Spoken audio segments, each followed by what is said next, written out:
parents, the summer holidays are fast approaching. In fact, my people in the US are already on it. I'm here because I don't want you to fight with my people, preteens and teens, and even their younger siblings over screen time. I'll be sharing with you 9 ways to set limits and skip fights, okay? But before we get into it, please consider subscribing. If you like the content I share here, like, share with your friends, and subscribe. And let's get right into the video. So you love summer with your kids. I love summer with my kids. You also love the sanity, and every year these two love collides in an epic shutdown over screen time. Can I just finish this level? It's summer, I don't have school. Well, all my friends are online. Whether your child is 9 years or 17, summer often brings more free time, less structure, and lots more screen time. And if you're tired of feeling like, the tech police, you are not alone. What I want to share with you, this guide is for you, the parent who doesn't want to ban screen time entirely, but also doesn't want their children's summer to be one long YouTube binge. It's possible to create structure without the fight, foster independence without chaos, and preserve, connection without guilt. Let's shift the question from how do I make it stop to something more powerful. What kind of summer do we want to create together as a family? So the first thing we're going to do is flip the script, start with a family kickoff. So instead of launching summer by laying down rules like a tech triumph, start with excitement. Frame screen time as just one piece of the incredible season we'll have together. Kick things off with a family summer meeting. Make it fun. Grab snacks, play music. Let's call it the summer kickoff summit.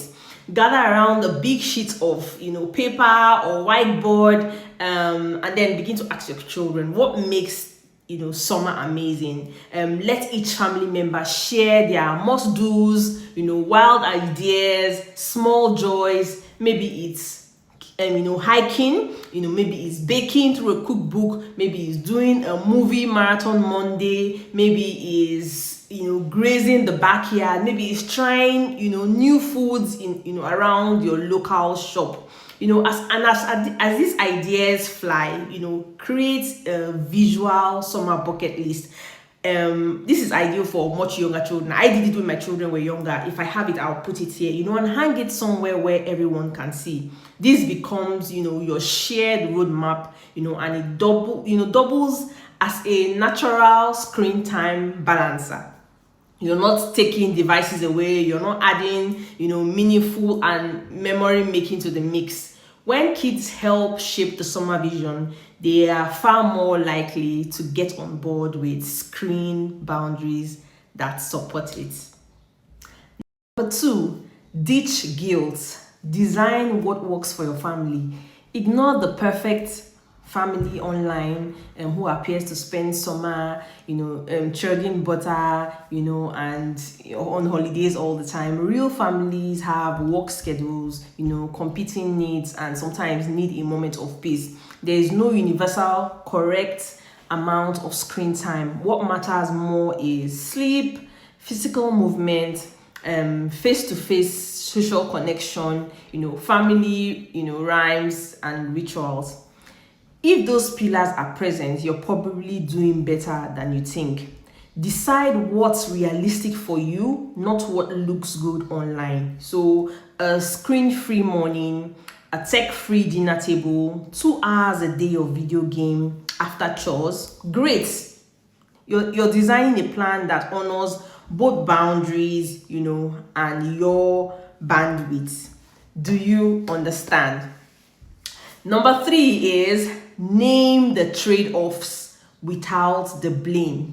So instead of framing screen time as the enemy or your child as the problem, shift the conversation to opportunity costs, what they miss when screens take over. Most kids and preteens and teens don't resist limits just to be difficult. Often they don't realize how quickly time vanishes or how much more fulfilling something else might feel.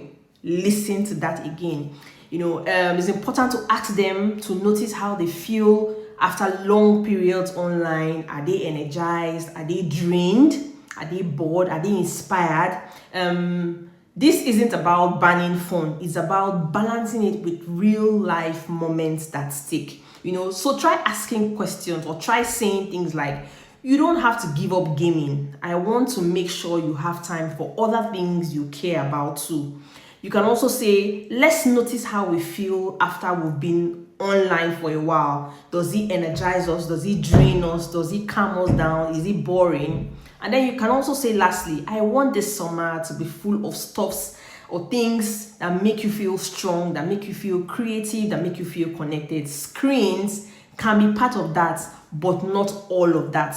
So with this statement, you're not villainizing their favorite app. You're guiding them to pay attention to their chores, their choices, and how they shape their days in the summer holidays. Okay. Number 4, set boundaries that are flexible but firm. Our kids need boundaries to feel safe, but also agency to feel respected. The key to the cooperate, simple, easy to remember limits that don't require constant nagging. Boundaries you can set together. So tech-free zones like bedroom, dinner table, bathroom, car rides. Tech-free times, morning, meal time, last hour before bedtime. Daily time limits, 1 to 3 hours a day, depending on age and your family routine. Something you can also incorporate, screen tickets or token for self-monitoring, is great for preteens and teens. And then another one is contribute first, screen time after. So routines to promote balance. And then these bonus tips, let kids help enforce this rule. So teenagers can track their own time. Younger kids can move a clip or a token to track usage. This builds executive functioning, and reduces battles, which we are trying to stay away from this summer holiday. Number 5, fill the day with better alternatives. So removing screen time without providing options sometimes leads to complaints. I'm bored. But remember, boredom isn't the enemy. It's often the best place of creativity. Still, some scaffolding helps. Your job isn't to entertain, but to create space, opportunity, and permission for meaningful offline engagement. Think of ways to translate digital interest into real world fun. A Minecraft lover might like Legos, drawing maps, or learning architecture. A YouTube obsessed preteen teen might try making their own videos or designing stop motion stories. You can also spark curiosity, with low pressure activities. So we can say we're doing a 30-day family challenge. For example, cook something new, go tech free for an hour. You can also build something together, if you have the space, a birdhouse, something at your backyard. You can also hold team days, so no boredom bingo. You can also do bookstore Friday or try something new Tuesday. The key is to make offline fun more accessible and inviting without making it feel like a punishment. Okay? Number 6, use screen time as a bridge, not a barrier. So screens can be, isolating, or they can be connective. It all depends on how we use it. When you engage with your child in their screen time world, not just manage it, you shift from enforcer to ally. So try this. Co-view a show or YouTube series and talk about it afterwards. So watch something with your kids together. Join them in a video game and let them teach you. Watch a cooking or a craft video and try it together. Let them create, with tech, stop motion videos or digital art. When tech becomes something you do with your child, not just something they disappear into, it loses its power to divide. Listen to that again. And then let's go to number 7. 7, Talk about what screen time feels like. I made a short recently. Most screen time advice focuses on behavior, but what about emotions? So summer can, hiding anxiety, social comparison, and low self-worth, especially if kids are spending more time online because they're seeing their friends on holidays and all that. So start conversations like, how do you feel after you spend time on this game or on this app? What makes you want to keep watching even when you're tired? And the third question you can ask is, are there any online spaces that make you feel more confident or less confident? Help your child become a better observer of their own experience. Self-awareness is the first step to regulation. Number 8, have a plan for pushback. This one is for my people, preteens and teens. Yes, there will still be pushback, especially, in week 1 or week 2. Common phrases you can use, and how to respond is when they come to you and say, that's not fair.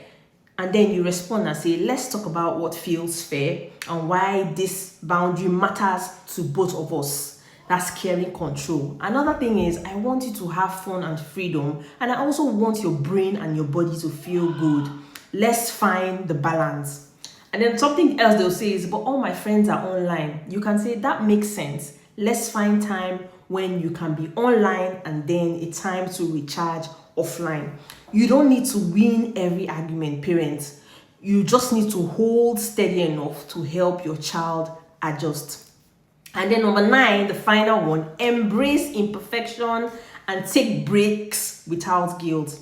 Let's say it out loud. Some days your kid is going to be on screen for a lot. I'm a very realistic parent. I'm not one of those parents that say, don't take it off completely. No, some days they're going to be on it because you need to rest. That doesn't mean you have failed. It means life happened. Life is happening. Maybe you need a quiet morning to get work done. Maybe the weather ruined your plans. Maybe you're just tired. You are allowed to use screen time as a tool, not a crutch, but a strategy. Look at the whole week, not the worst day. Are your kids sleeping well? Are they moving? Are they laughing? Are they eating well? Are they connecting? Then trust yourself. You are doing a great job. You are doing an amazing job. And I'm rooting for you this summer. And I have a guide, for all of this that I've said. If you need it, just comment guide in the comments and I'll send it to you. This is me wishing you a good summer. And yes, just to say that I'm hosting a Read With Us this summer program for your preteens and teens this summer holiday. So this is one thing that you can register your children on. We're going to be reading books, we're going to be making friends, we're going to be playing games. It's going to be online via Zoom. So if you're interested, send me a DM. I'll add you to the WhatsApp group. We're going to pick a book very soon and then we will get right on it. This is me wishing you an amazing summer holidays with your children, filled with fun, laughter, screen time, for the kids. And I wish you all the best. Have an amazing one. So please like, share this video, drop me a comment so I know that these videos are helpful to you, and I'll see you in my next one.